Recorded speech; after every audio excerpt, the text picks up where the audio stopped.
Recently, I had a conversation with my wife of 11 years that ended with her in tears.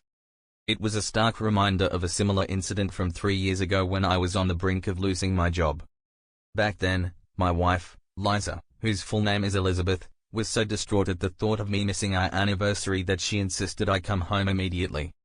Fast forward to now, and it's her who's going to miss our anniversary. This time, I didn't try to change her mind. Even so, these past 12 years have been the happiest of my life. When I first met Liza, she was 24 and just beginning her career in sales. She had come to our architectural firm trying to convince us to advertise in upscale magazines that we couldn't afford back then. Among the crowd, I was struck by her captivating presence and black hair. After a chat with my business partner, he helped me get her attention long enough to ask her out. During our first meeting, she admitted she knew we couldn't pay for her services, but despite that, I fell deeply for her. Our relationship grew over 6 months, and she eventually moved in with me for another 6 as she transitioned from a nomadic life to a stable office job. 4 months later, we were married. I still feel incredibly lucky every day for convincing her to marry me. In a rush, I dialed my boss Craig's number once again. I've been with the company since its inception when Craig first started it. Our small team of 4 designers achieved significant success by cutting down production times across various projects. "Craig, I know you're there. Pick up," I pleaded into the phone. Eventually, his voice came through. "James, I'm swamped right now, you know," he responded curtly. "I'm leaving now and won't be back until Monday," I said firmly. "Leaving? Where are you off to?" Craig's curiosity was evident. "I'm heading off to celebrate my anniversary with my wife. I'll be back Monday," I replied. "Have a good trip. Remember to knock before you come in," he joked. "You always manage to make me laugh," I said. "I hear that a lot, but not from people who really know me, though," he retorted. "Sorry, but ever since they brought in that new guy to run Liza's department, there's been tension at home. Maybe a hotel break will help ease things," I admitted. "Well, it won't hurt. Just do me a favor. When you're off on your adventures, think of me," Craig grinned. "Deal.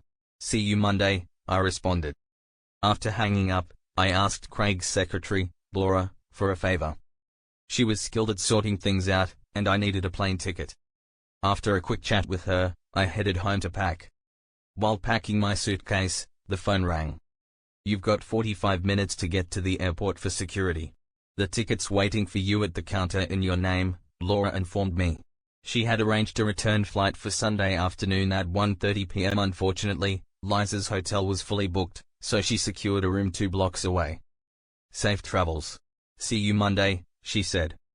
I rushed to grab my shaving kit from the bathroom, packed it hastily, and did a quick sweep of the room, including turning off the coffee maker, a rare move for me, before hurrying to the car.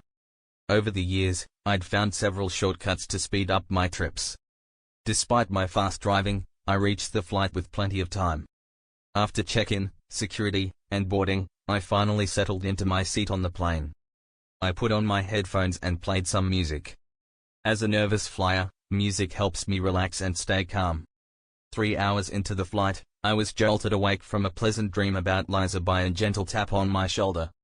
Falling asleep was no surprise, given my recent lack of rest, partly due to work stress. Liza and I had been having a rough patch for months. For over 2 months, she'd kept her distance, avoiding any closeness. It started when she mentioned a colleague from another department getting promoted and taking over her position. She was determined to prove that this was a mistake and worked hard to outshine Mr. Kevin Smith. For the first couple of weeks, she came home utterly exhausted, obsessing over strategies to surpass him. But her initial drive faded, and a few weeks later, she mentioned they had started cooperating. I grew increasingly anxious as their joint effort to land a major client approached, with thoughts of a possible romantic connection between them creeping into my mind. Though Liza always reassured me, doubt lingered. After retrieving my bag from the overhead compartment, I pondered how to discreetly invite Liza to dinner without spoiling the surprise. After taking a taxi to my hotel, I struck up a casual conversation with the driver, who told me about a charming, dimly lit restaurant situated between our 2 hotels. The description intrigued me, as it was exactly what I had in mind. After checking into my hotel, I took a quick shower and hurriedly got ready. I was eager to find Liza before she left for dinner. Glancing at the lobby clock, I saw it was nearly 5:30. Observing the lively street outside, I decided a walk to the restaurant would be pleasant. Following the directions provided by the receptionist, the walk turned out to be quite easy. I made a mental note of the quaint restaurant the driver had mentioned, which was conveniently just a short distance from her hotel. I tipped the driver generously before heading into the hotel lobby. By 5:50, I arrived at Liza's hotel and approached the reception desk, where a woman greeted me with a smile.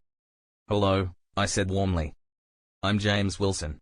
Could you please check if my wife, Elizabeth Wilson, is in her room? I'd really like to talk to her if she's available." The receptionist repeated the name to confirm and checked her records. "Yes, she's registered here.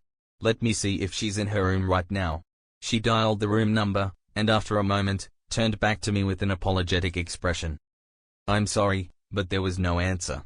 Would you like to leave a message?" I responded, trying to mask my disappointment. "Not at this time.